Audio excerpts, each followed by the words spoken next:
I'd like to introduce our next speakers.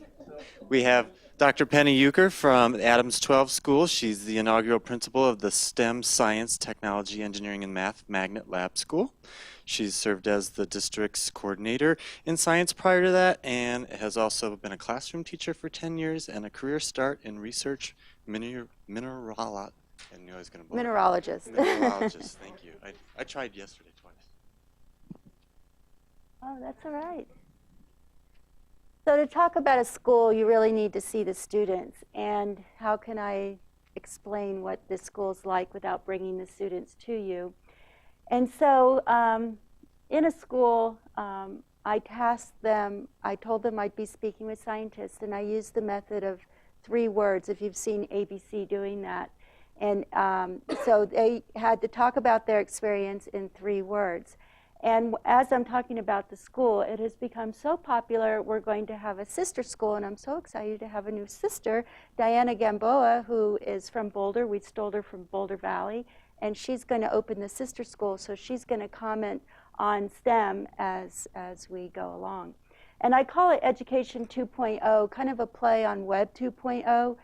Just as the web, when it first started, it was a very isolating kind of a person in the computer. Networks emerged, nice dovetail to the other talks.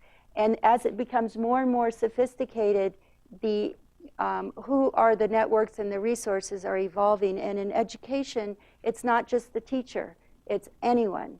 And so for myself, I look to the students for that energy and that information. And so I use these little darlings for whatever I need, such as this slide. Diana, did you have any comment on that? Okay. On how we use slave labor with our students. And so we had a situation in Adams 12. We have about 45,000 students, and these charter schools pop up with these ideas that really are beguiling to parents. And our district said, we can do this better. So we created this STEM school, and we brought in everything we know that works with education.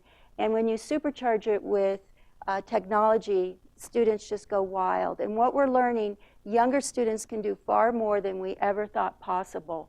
We're pushing things down to 1st, 2nd grade, programming.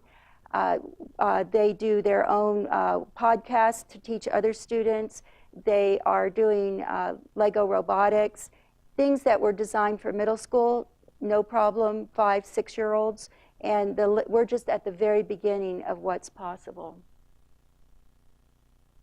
Characteristics of STEM students, we're still learning. We're still at the frontier of what we're doing because we've been in operation for 2 years. We're leading the district on reading improvement. We accept all students, no testing. We think STEM is good for all students. And Diana was at a high school doing STEM. And do you want to speak to what happens at high school? So part of my transition to doing this at a K-8 is understanding what was missing at the, understanding what was missing at the high school level, and seeing students that we were able to work with for 4 years and see what they were able to do, some of them even making it all the way into CU Boulder and other engineering schools around Colorado, but also seeing what was still missing. And I think that critical part comes at the K-8 level. And so with each learning, we do what we call problem-based learning, and these are problems that you in this room would face. We looked at pine beetle kill, for example, at 2nd grade, and they present to expert panels. And so they hope that we could bring in some more experts, and the little ones just love experts. The middle school students, they're a little nervous, and they go, well, they don't exactly look like experts, because they have this vision of what experts are. And, but the little ones will lean in, they'll chat with you, they want to share all their data, their ideas, and they're so creative with what they're thinking about. And again, the problems we give them are difficult, challenging problems that scientists face, and they tackle it with creativity and imagination, and they are fearless in what resources they'll pull in. So I think one of our goals right now in cranking it up after they have started for the first couple of years is to start bringing in all of the things that many of them already mentioned here, bringing in social media, bringing in the devices, and figuring out how do you teach those things with fidelity to K-8 students, when they some of us don't even know how to use some of those tools ourselves as teachers. So we don't, just because it's a STEM school, we don't forget music and art. We do digital programming, we do song and dance, we do mixed media for art. Our art teacher has a master's in fine art. Our music teacher has his doctorate in voice from CU, and the parents are starting to select STEM just on our arts program. So we think it's a very special place, and we would love for all of you to visit. We've listed at the last slide, and I assume these slides will go out to everyone. You can, we have a 2-minute YouTube where the students are talking about what they're doing, and some of the teachers are talking about what it's like to teach at STEM.